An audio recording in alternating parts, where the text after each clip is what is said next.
Hello everyone and welcome to the Greater Delray Beach Chamber of Commerce weekly webinar. Today we're excited to present to you our partner FPL, and I have Sophia here to introduce our speaker for the day. So I'm going to go ahead and turn that over to you, Sophia. Thanks, Angel. Good afternoon, everyone. Before I introduce our speaker, just kind of wanted to talk a little bit about some of the things that FPL has been doing during COVID. Again, as Angel mentioned, my name is Sophia Eccleston. I'm the External Affairs Manager for South Palm Beach County. I represent FPL in the business community and also advocate for them with local elected officials. Since COVID started back, since we got impacted with COVID and I guess became, started our stay-at-home, FPL and our parent company, NextEra Energy, has donated over $4 million to help those impacted by COVID. I mean, we've looked at, different areas, food insecurity, homelessness, and we have reached out to our chambers, including the Delray Chamber, and look at ways that we can help, because we know everyone is impacted. I'm not going to go into some of the things that Angel is going to talk about, but wanted to just let everyone know that FPL is here, for our customers. We've always been here and we'll continue to be here with COVID and beyond to provide support in our communities. I would be remiss if I didn't talk about storm. We are getting ready to go into storm season. June 1st is just a few days away. And we are also dealing with COVID. We're urging everyone to please be prepared for storm. We're prepared at FPL, but we want everyone to be prepared. This is going to be an unprecedented time if we get hit by a storm.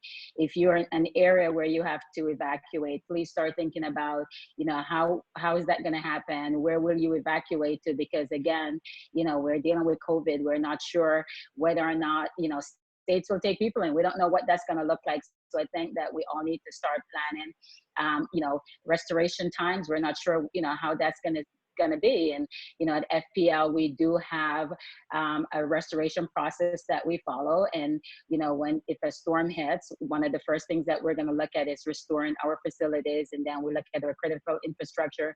So, I know when a storm hits back in Irma, I was getting called in day one. I'm urging you, we're urging you, we're prepared at FPL. Please be prepared because this is going to be an unprecedented time for all of us.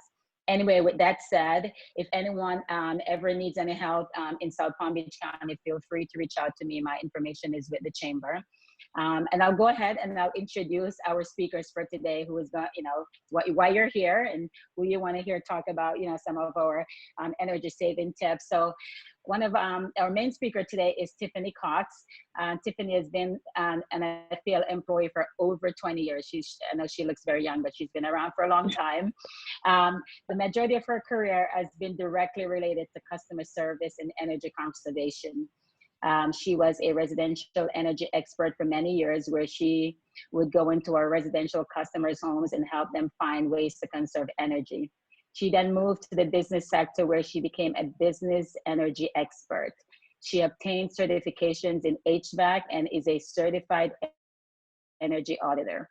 In this role, she was dedicated to helping small, medium business owners find ways to conserve energy and lower their bills. It's because of her background in energy conservation with both the residential and business customers, along with her certifications, that she transitioned into a leadership role. She's now a lead energy solution specialist, where she leads a team comprised of both residential and business energy experts for FPL. Also joining us is Richard Brooks, who will also be here to answer some of your questions if you have them. Richard is a native Floridian, born and raised in Jacksonville, Florida. He's a Gator, go Gators, graduating from the University of Florida with a BS in mechanical engineering. Richard is a registered professional engineer in the state of Florida. He has an extensive background in commercial and industrial HVAC systems. He has worked for Fortune 500 companies such as Johnson Controls, York, and Trane. Currently, Richard resides in Myers, Florida, supporting FPL's demand side management group, focusing on HVAC rebates and Solar Together program. So if you have questions on any of those, feel free to type them in. So with that, I'll turn it over to you, Tiffany. Thank you so much, Sophia. Thank you for the chamber. We appreciate the opportunity to be here today and provide our business customers some helpful information, some energy saving tips, because we do realize that the businesses, you've been hit very hard as a result of this whole COVID-19 situation. So as you begin to reopen and hopefully transition back to your normal business hours, your normal business operations, you know, we hope that you'll find some of these energy saving tips to be helpful. The tips are primarily for businesses, but because many of us, including myself, have been working from home. So we have a few tips on the residential side as well. And this presentation is going to be informal, you know, so I won't read each slide verbatim as Angel progresses each slide. Thank you, Angel. I'll simply speak to some of the key points and hope that my kids don't come running through the room as I'm talking. So again, thank you so much. We'll go to the next slide.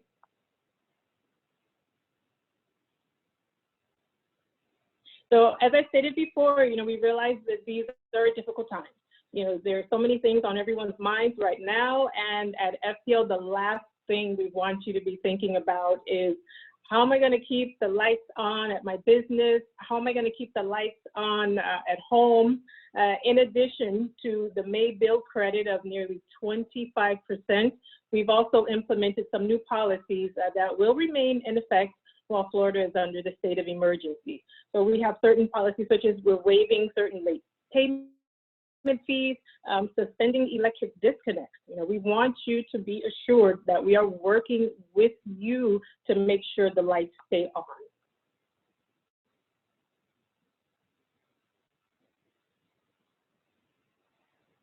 Next slide. In addition to some of the temporary policies that we put in place, and we're going to go back to the previous slide. Sorry about that, Sophia. In addition to some of the temporary policies that we put in place, we encourage you to visit us frequently at FPL.com, where we have tips and tools to help you manage your usage and your expenses. We also have business energy experts available to communicate with you online by sending an email to BEE@FPL.com, and the BEE really just stands for Business Energy Expert, so that's BEE@FPL.com, or by calling the number you see there, which is 800-375-2434. You know, but most important, we want you to explore the resources provided by federal, state, and local agencies, you know, in particular the CARES Act. That's been a real big one. And additional funding can be approved, and it's helpful during these hard times. Next slide. HVAC tips are very critical in both the residential and the business side. You know, this is the time of year where many of our residential customers will call and say, why is my bill so high? I haven't done anything different. I haven't touched a thermostat. And the answer to that is there is a direct connection between the outdoor temperatures and your energy usage. So during the warmer months, you know, air conditioning systems run longer to keep the businesses and homes cool. So on an average, the HVAC usage, it accounts for like 40 to 70% of the commercial energy bill each month.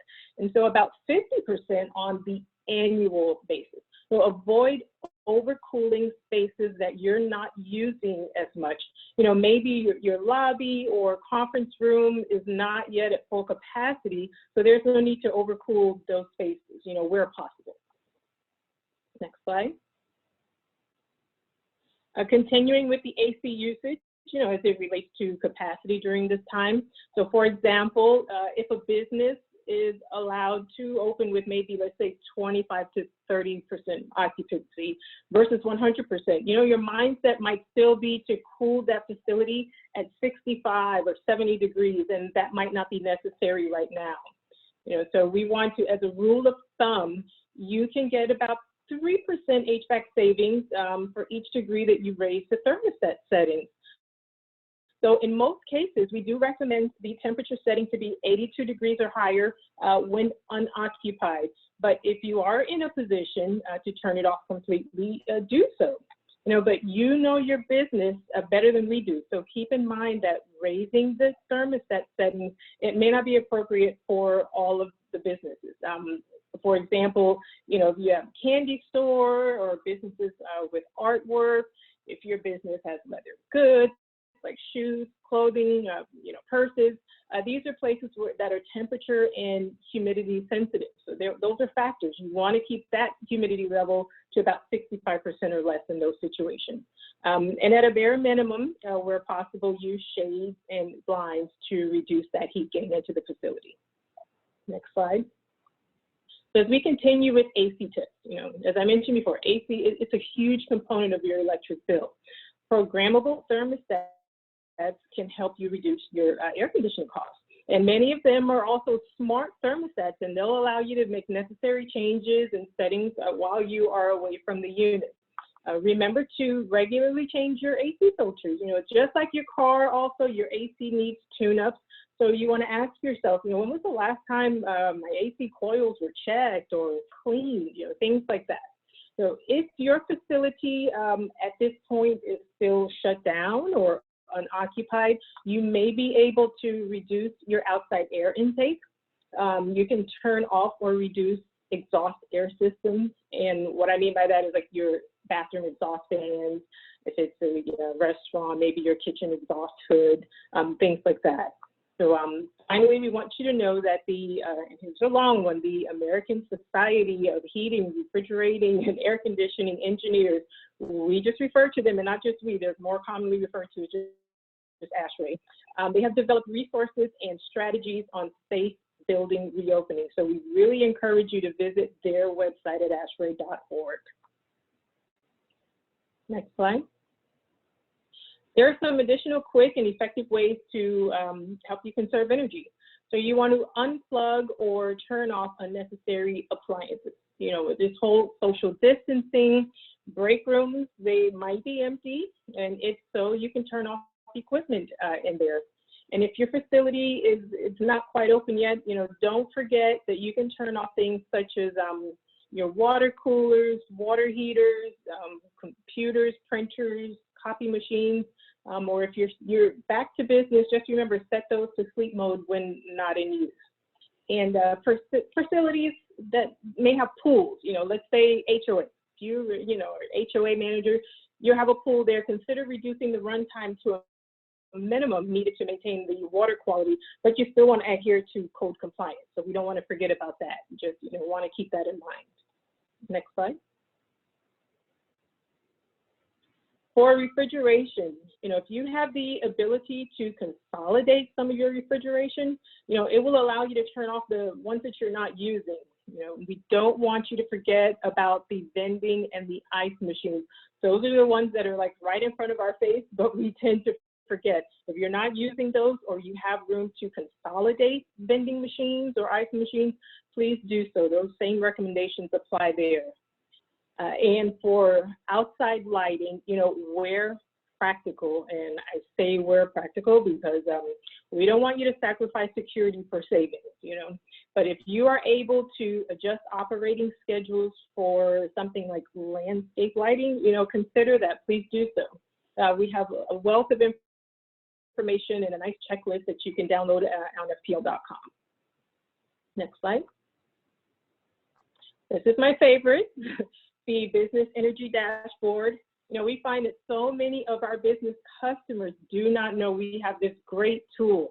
And it's not just for us. We encourage you to go to our website, become familiar with the Business Energy Dashboard. Those days of waiting for your bill to come in the mail to see how much electricity you've used, those days are over. Utilize the dashboard to help you track improvements, usage trends, including your demand peaks. And it's not a recommendation for what's going on right now. You want to get in the habit of utilizing the Business Energy Dashboard as your personal tool moving forward. Don't just think about saving energy and money right now. You want to continue that mindset to help keep your business strong for the future. Next slide. What can make our bill go up at home? This is key, because once we're back to business, once you leave your business, you're going back to home. So hot weather, humidity, the things that we're kind of dealing with right now, those are things that can make your AC run longer. We want to remind you that the number of people you have in your home can also be a factor for an increase in your electric bill.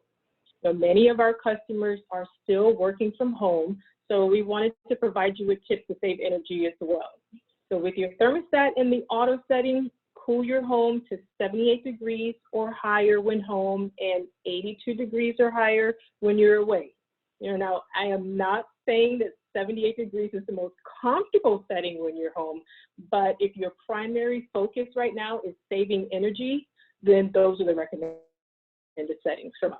You want to check your AC frequently, because the more people you have maybe at home right now, the filters may be getting dirty more frequently. So you want to check them and then replace them as needed. Remember to turn off your ceiling fans when you leave the room.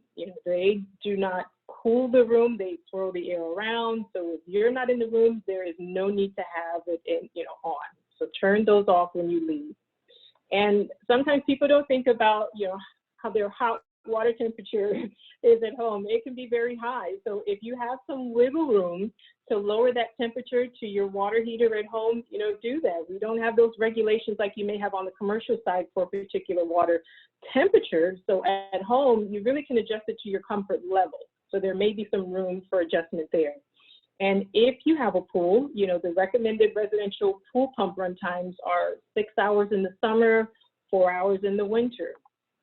And by now, we all know that LED is more efficient than incandescent lighting, and that they use a fraction of the energy, but they also emit a lot less heat than incandescent lighting as well. So that heat reduction is what we're looking for, because that is also a direct relation to your AC thermostat. And lastly, the kids are home now, so gaming may be utilized more. And remember to turn those off when not in use. I personally walk around the house and I have to turn them off nightly. I just want to make sure that I'm conserving as much energy as well. So we've already talked about that, the tool that we have to help the business owners track their usage, but we have that same online tool for our residential customers. You want to visit FPL.com, activate your energy analyzer, and track that usage. You want to maintain energy saving habits in your business and at home. If your business was temporarily shut down due to the COVID-19 pandemic, we encourage you to think strategically about how you will reopen as these restrictions are eased. We want our business customers to be aware of peaking their demand. This is strictly for business customers. In order to avoid peaking your demand, you would need to know what demand is. So everything that we, plug in and turn on, it requires a certain amount of electricity, or demands a certain amount of electricity to operate properly, hence the term demand. So what is demand? Demand is how much electricity is used at any given moment. Many businesses have a meter that tracks and records the highest 30-minute level of electricity demand for each billing period. Demand will be measured in kilowatts, whereas the total amount of electricity used will be measured in kilowatt hours. So if you are a demand business customer, you'll see that difference. You'll see a demand charge and then your kilowatt hour charge. So let's take a look here why demand is so important. For example, we'll compare electricity usage between two customers. Okay, both of them are going to use the same, maybe 20,000 kilowatt hours over the course of a month. And the first customer uses a constant or steady amount of electricity over the period of 30 days, while that second customer uses much of that 20,000 kilowatt hours in bursts over a few hours of the day or a few days of the month. They use it in bursts versus a steady peak, a steady flow.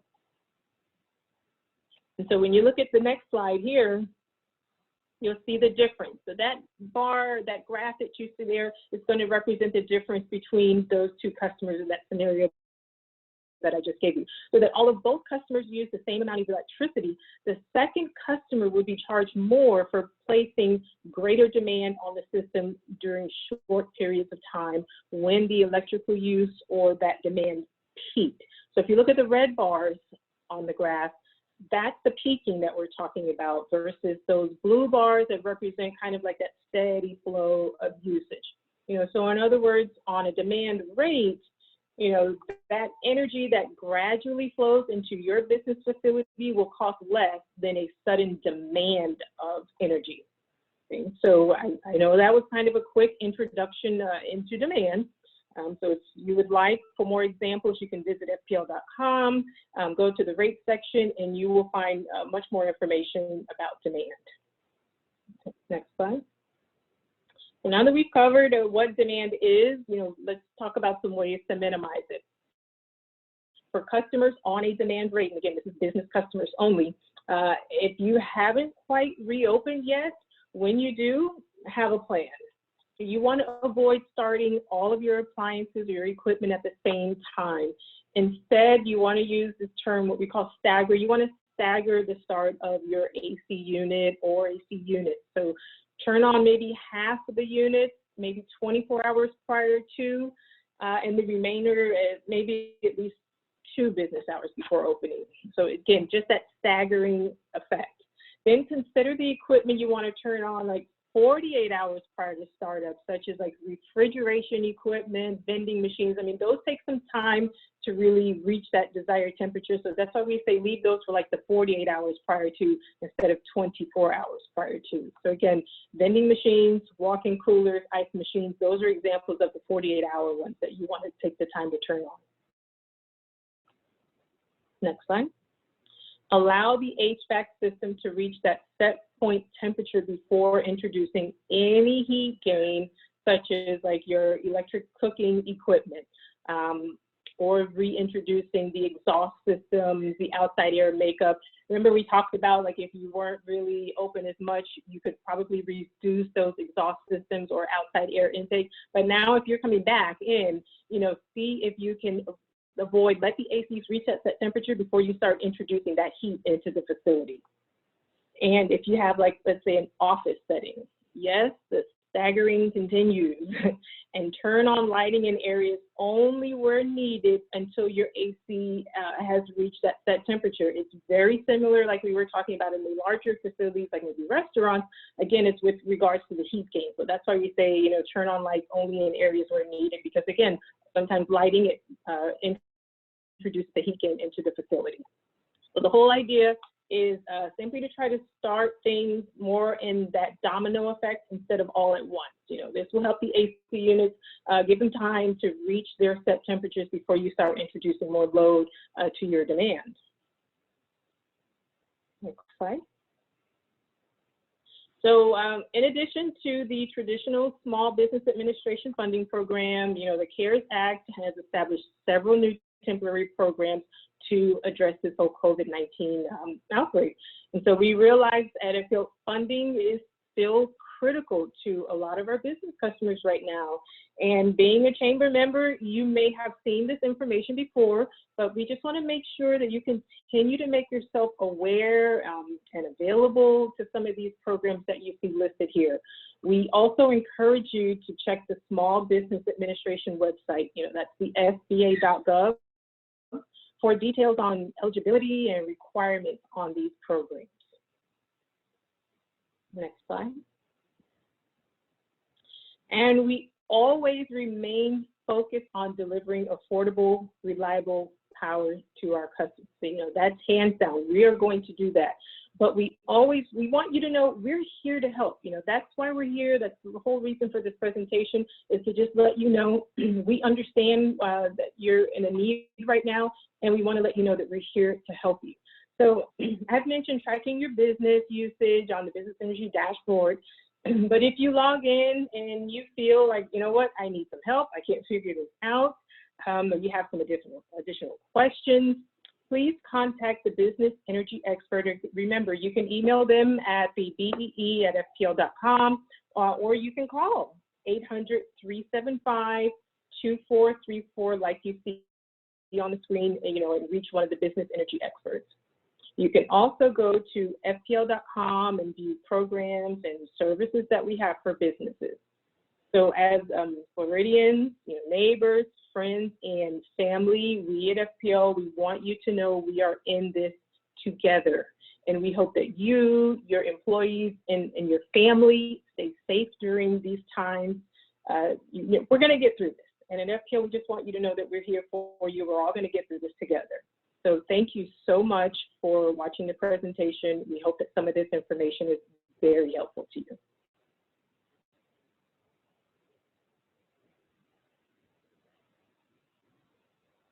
Thank you so much, Tiffany. That was some really good information. I know some of those things I don't ever even think about at all, like the ceiling fan. That just completely goes over my head.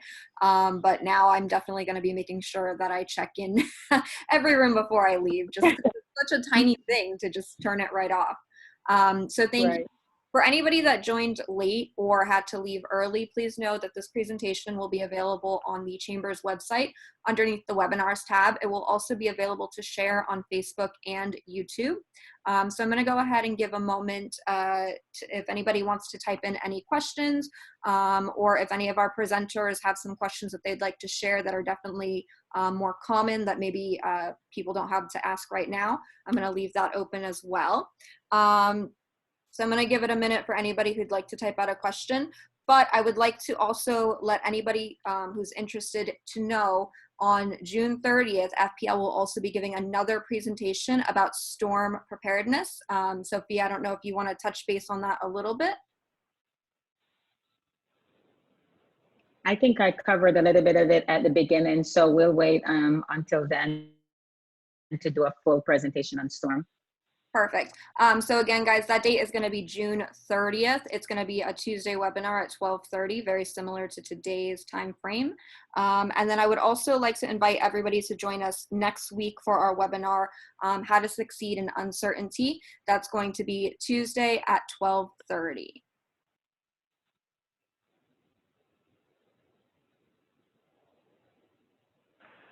I think there's a question that says, is there, what is it? Is there a, let's see, is your FPL credit for AC unit in a condo? One of you want to take credit? That? For an AC unit. I speak to whether or not there's like a credit for an AC unit. I'm not sure if they're speaking to perhaps incentives. We definitely have at FPL incentives for purchasing a new AC unit. If you feel you're at that time or at that point where it's time to purchase a new AC unit, we do have incentives for purchasing a new AC unit. Definitely log on to our website. You'll have a wealth of information about all of our incentive programs because we have more than just the AC incentives.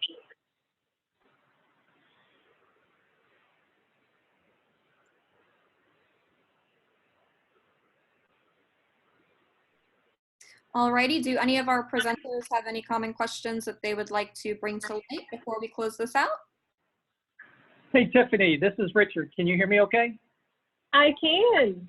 Okay, you did a crash course for our folks on demand, and a question that I hear a lot is, does the demand apply to our residential folks? I didn't know if you wanted to address that.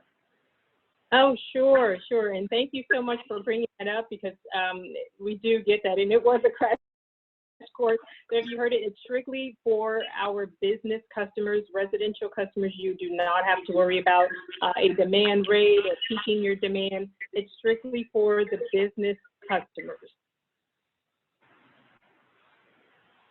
Thank you. No, thank you. Another question that comes up a lot is, and I think you addressed it earlier, but how much of the bill, monthly bill, is attributed to HVAC? Could you reinforce that for me? Oh, sure, sure. For a commercial setting, more or less on average, about 40 to 70% of that bill could be related to HVAC usage. If you think about it maybe just annually and you kind of average that out over time, each bill annually is going to roughly be about 50% of your electric usage. So it's really, that's what some of the tips that we had for this particular setting, they were largely related to AC usage and returning back and how you can stagger some of those things. It's just such a huge component of the bill. And I mean, when we think about that, that's also one of the reasons why, you know, you're with us today. You know, Richard he's the guru. This is his wheelhouse. So I hope that, you know, we have some folks that take the opportunity to really utilize your expertise in this area. You come with such a wealth of knowledge in that AC area. So folks, if you're kind of maybe, you know, don't want to ask a question, you feel you're like, oh no, maybe I won't, please ask. This is the time. We're here for you. And Richard is really, he's a wealth of information. Yeah, now might be a good time, since we have a little extra time, to talk about things. I mean, I know everyone's hurt now financially, both personally and business, but if you happen to be in a situation where you might be upgrading your HVAC system, since it is about half your HVAC bill, it's a good time to remind you that FPL does offer HVAC rebates for commercial properties. We have 5 of them. They're for high efficiency DX, high efficiency chillers is number 2, energy recovery ventilation to help with your outside air intake, command control ventilation is number 4, and then thermal energy storage. So we do have a pretty robust commercial HVAC system for rebates if you are so inclined. So I would definitely recommend, if you are gonna, you know, sometimes the AC breaks, you know, in August, you know, when it's 95 degrees out and it's been running all day, if you do have to replace your HVAC system, consider going with a high efficiency one, because the real money isn't necessarily in the rebate, it's with the reduction in your electric bill for the next 10 years every month. So I would encourage you to consider high efficiency stuff. Good point. Thank you. So I have kind of a silly question. You're probably gonna like laugh at me.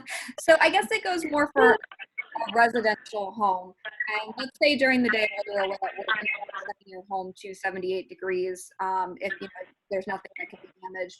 When you get home in the evening, does it have any impact on the bill if you like drop it to 72 versus 75 and then slowly dropping the temperature over the evening? Or does it not matter if I just put it to right away when I get home? Yeah, Richard, I'll let you take that. The AC is your specialty. Oh, okay, yeah. By lowering the thermostat and setting it lower, say 72 instead of 75, it doesn't make your house cool down any quicker. Your compressor, your air conditioning system's like a light switch. It's either on or off. So it doesn't get there any quicker. It doesn't use any more energy. The extra energy that it might use is the difference in going below 75 to 72. So by, as Tiffany mentioned earlier, for every degree you can raise it up, you can save 3% on your HVAC costs. So the difference really is the difference in set point, not where you put the thermostat. It's either on or off. But yeah, that's a good question. We do get that a lot, believe it or not. Yes. Well, thank you. That does answer a little bit. I've always kind of wondered that if it has any direct impact if you try to jump it so quickly, but I guess that makes sense. That it's like a light switch. Yeah, the other thing we say, you know, if you're just going to be out of the house for, you know, 4 hours or 6 hours, 8 hours, maybe just set it up 3 or 4 degrees. But if you're going to be gone for a day, yeah, you might want to consider just turning it off altogether. Again, the only time you may not want to do that is if humidity is a potential problem for you. But if that's not the case, you know, if you're going to be away for a week, you know, your 2 options, the easy answer is, hey, set it up to 82 or 83 degrees. And the more difficult answer is, hey, just turn it off altogether. You got to realize when you get back, though, it might take you 4 hours to cool the house down, you know, right, on a hot day. So that's the trade-off. So I guess it really depends on, is your focus comfort, you know, or is it saving energy dollars? Mm-hmm.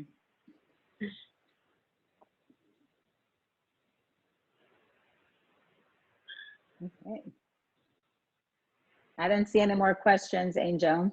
I don't either, so I think we're going to go ahead and close this out for today. We are going to have Sophia and Tiffany and contact information. If you guys have any questions or anything you need to reach out about, I'm sure that they will be happy to help. So thank you again for joining us today, and we hope you have a fabulous rest of the week as things are starting to open back up and get a little bit back to normal. Thank you so much, guys, for presenting. Thank you. Thanks, thanks, Angel. Thanks, Tiffany. Thanks, Richard. Thank you. Bye. You. Bye.